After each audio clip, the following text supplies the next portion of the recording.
Japanese auto giant Honda कुछ ऐसा कर रहा है जो उसने अपनी हिस्ट्री में शायद ही कभी किया हो, और इसकी सबसे बड़ी बेनिफिशियरी है एक इंडियन कंपनी। होंडा अपना एक पूरा का पूरा नया व्हीकल प्लेटफॉर्म टाटा टेक्नोलॉजीज को आउटसोर्स कर रहा है। Why is this such a massive deal? दूसरी तरफ इंडिया का क्रेडिट कार्ड मार्केट एक मेजर टर्निंग पॉइंट पर आ गया है। पिछले 10 सालों की एक्सपोनेंशियल ग्रोथ के बाद अब अचानक क्रेडिट कार्ड मार्केट की स्पीड स्लो हो रही है, लेकिन क्यों? तीसरी स्टोरी, अडानी ग्रुप के रिकॉर्ड 1.53 लाख करोड़ रुपीस के केपेक्स का एक जोरदार स्पिल ओवर इफेक्ट मार्केट पर भी दिखाई दे रहा है। कौन सी ऐसी 5 इंजीनियरिंग, कंस्ट्रक्शन और पावर इक्विपमेंट कंपनीज हैं जिन्हें इस स्पेंडिंग से डायरेक्ट फायदा मिला है? और आज की ट्रेंडिंग न्यूज, पेटीएम के स्टॉक पर बर्नस्टाइन का एक शॉकिंग टारगेट प्राइस। पहली बार किसी टॉप ब्रोकरेज का टारगेट प्राइस पेटीएम के आईपीओ प्राइस के भी ऊपर निकल गया है। सारी डिटेल्स होंगी वीडियो के एंड में। हाय एवरीवन, मैं हूं Gauri. Welcome back to markets today, जहां पर हम ऐसी स्टोरीज का इन डेप्थ एनालिसिस करते हैं जो कि आपके पोर्टफोलियो को इंपैक्ट करती हो। तो अगर आपको ऐसे वीडियोस रेलेवेंट लगते हैं, अच्छे लगते हैं, तो please subscribe this channel and let's begin.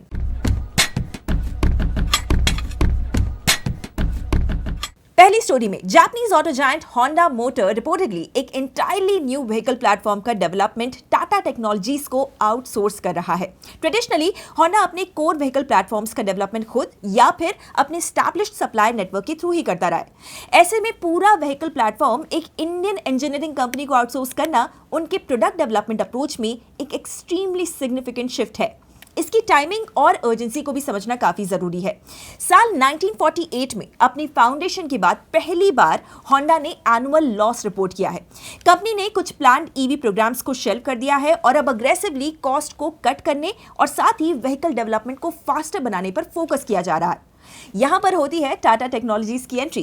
Tata group का पार्ट टाटा टेक्नोलॉजीज होंडा के लिए एक ऐसा कॉमन व्हीकल प्लेटफॉर्म डेवलप करेगा जिसे मल्टीपल मॉडल्स और डिफरेंट पावर ट्रेन्स के लिए यूज किया जा सके। इस कॉमन अंडरलाइंग आर्किटेक्चर से पेट्रोल, हाइब्रिड और इलेक्ट्रिक कार्स सब डेवलप हो सकेंगी, जिससे होंडा का डेवलपमेंट कॉस्ट और टाइम ड्रास्टिकली कम हो जाएगा।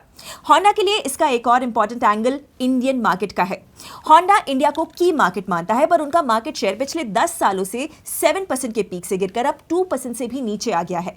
मारुति सुजुकी और टोयोटा के सामने इनका पोर्टफोलियो काफी लिमिटेड दिखाई दे रहा है। ऊपर से होंडा इंडिया में अभी तक कोई भी बैटरी ईवी को सेल नहीं करता, जबकि टाटा मोटर्स और महिंद्रा ऑलरेडी कई इलेक्ट्रिक मॉडल्स के साथ अर्ली लीड बिल्ड कर चुके हैं।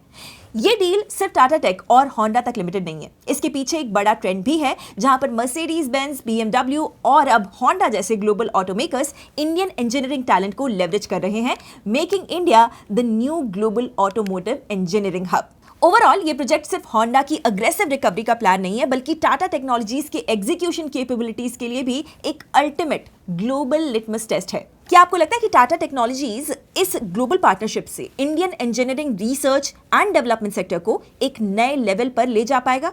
मुझे कमेंट्स में अपनी राय बताइए। दूसरी स्टोरी में, पिछले 10 सालों में इंडिया में क्रेडिट कार्ड यूजर्स का नंबर 3.6 टाइम्स बढ़कर मार्च 2026 तक अराउंड 5.2 करोड़ हो गया और कार्ड्स इन सर्कुलेशन 10 करोड़ से भी ज्यादा है। बट क्या इंडिया में क्रेडिट कार्ड्स का गोल्डन ग्रोथ फेज अब खत्म हो रहा है? थियोरेटिकली इंडिया में इंडिविजुअल बोरोवर्स में क्रेडिट कार्ड होल्डर्स का शेयर अभी सिर्फ 25% है, जबकि यूएस में ये 80% है। यानी ग्रोथ के लिए हेडरूम तो काफी है, पर ग्राउंड पर बोरोइंग बिहेवियर काफी हद तक चेंज हो रहा है। ट्रांस यूनियन सिविल के डेटा के अकॉर्डिंग मार्च 2020 से मार्च 2024 के बीच 1.6 crore new card users add हुए थे, बट अगले 2 सालों में एडिशन घटकर सिर्फ 40 लाख रह गया। इसी पीरियड में consumer debt to GDP ratio March 2021 के 39.2% से बढ़कर सितंबर 2025 में 45.5% हो गया। प्रॉब्लम यहां पर यह नहीं है कि लोग बोरो नहीं कर रहे हैं, बल्कि प्रॉब्लम यह है कि क्रेडिट कार्ड अब इकलौता ऑप्शन नहीं रहा है। पर्सनल लोन्स, कंज्यूमर लोन्स और दूसरे अनसिक्योर प्रोडक्ट्स का अडॉप्शन काफी बढ़ गया है। इसके अलावा प्रीमियम इंटरनेशनल कार्ड्स में भी रेगुलेटरी इश्यूज आ गए हैं। फॉरेन बैंक्स के क्रेडिट कार्ड्स यूज करने वाले वेल्दी इंडियंस को 2022 के रेगुलेटरी रूल्स की वजह से रिन्यूअल्स में दिक्कत आ रही है, जहां पर अब्रॉड रेमिटेड फंड्स को 180 डेज के अंदर डिप्लॉय करने या रिटर्न लाने का रूल है। लेकिन बैंक्स के लिए यहां पर सिल्वर लाइनिंग यह है कि उन्होंने पॉपुलर ट्रैवल कार्ड्स के रिवॉर्ड पॉइंट्स को कैप कर दिए हैं, ट्रांसफर पार्टनर्स को रिड्यूस कर दिए हैं और फ्री फ्लाइट्स या फिर होटल स्टेज अर्न करना टफ बना दिया है, ताकि रिवॉर्ड्स इकोसिस्टम इकोनॉमिकली सस्टेनेबल बन सके। बॉटम लाइन बेसिकली ये है कि इंडियन कंज्यूमर अब क्रेडिट ऑप्शंस को लेकर काफी अवेयर हो गए हैं और बैंक्स अब अनरिडल्ड एक्सपेंशन के बजाय मार्जिन प्रोटेक्शन और सस्टेनेबल रिवॉर्ड्स पर शिफ्ट हो रहे हैं। क्या आप भी अब क्रेडिट कार्ड के बजाय पर्सनल लोन या फिर BNPL यानी कि बाय नाउ पे लेटर ऑप्शंस को प्रेफर करते हैं? कमेंट्स में अपनी राय बताइए। तीसरी स्टोरी में अडानी ग्रुप ने FY26 में 1.53 लाख करोड़ रुपीस का रिकॉर्ड केपेक्स किया, जो किसी भी इंडियन कॉर्पोरेट का हाईएस्ट एनुअल कैपिटल एक्सपेंडिचर था। इस स्पेंडिंग का अराउंड 80% वेंडर्स के थ्रू रूट हुआ। अडानी के इस केपेक्स बूम से 5 मेजर लिस्टेड सप्लाई प्रॉक्सीज को डायरेक्ट फायदा मिला है। पहली कंपनी है PSP प्रोजेक्ट्स, जिसमें अडानी ने 34.41% स्टेक एक्वायर किया है। PSP का ऑर्डर बुक FY26 में 85% ईयर ऑन ईयर जंप करके 13,447 करोड़ रुपीस हो गया, जिसमें से 67% around 9,009 crore Adani linked project से आ रहा है। हालांकि कंपनी का ROCE 10% से गिरकर 7% हुआ है और वर्किंग कैपिटल साइकिल भी बढ़ा है, तो एग्जीक्यूशन क्रिटिकल होगा। दूसरी कंपनी है सेम इंडिया प्रोजेक्ट्स, जिसमें Adani promoter entity renew Exim ने 67.46% कंट्रोलिंग स्टेक एक्वायर किया था। FY26 में सेम इंडिया का ऑर्डर बुक 34% बढ़कर 24,545 करोड़ रुपीस हुआ था। रेवेन्यू 10,061 करोड़ रुपीस और एबिटा 30% बढ़कर 1,199 करोड़ रुपीस हो गया। इसका ROCE भी 28% से इंप्रूव होकर 34% हो गया। तीसरी कंपनी है हिटाची एनर्जी इंडिया, जो कि अडानी के Bhadla Fatehpur 6000 megawatt transmission corridor में HVDC टेक्नोलॉजी प्रोवाइडर है। कंपनी को FY26 में 18,457 करोड़ रुपीस के नए ऑर्डर्स मिले, जिसमें रफली हाफ अडानी एनर्जी सोल्यूशन से आए।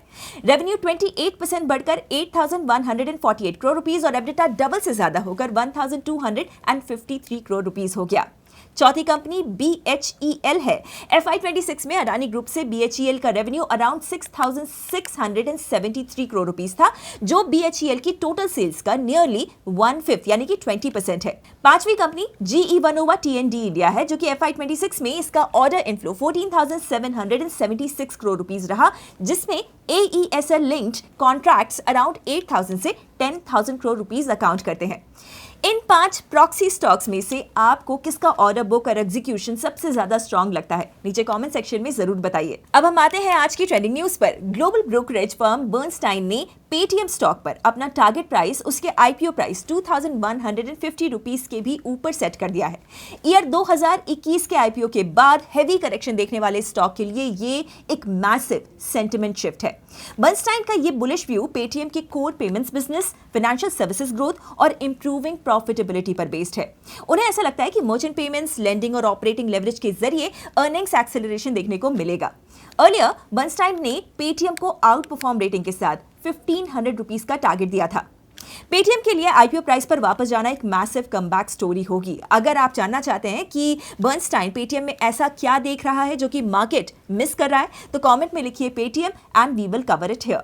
अगर आपको ये वीडियो अच्छा लगा हो, इंसाइटफुल लगा हो, तो ऐसे ही डेली मार्केट एनालिसिस के लिए आप स्टॉक्स को सब्सक्राइब करना मत भूलिए। मैं मिलती हूँ आपसे अगले वीडियो में, तब तक के लिए happy investing on Upstox. Investment in securities market are subject to market risks. Read all the related documents carefully before investing.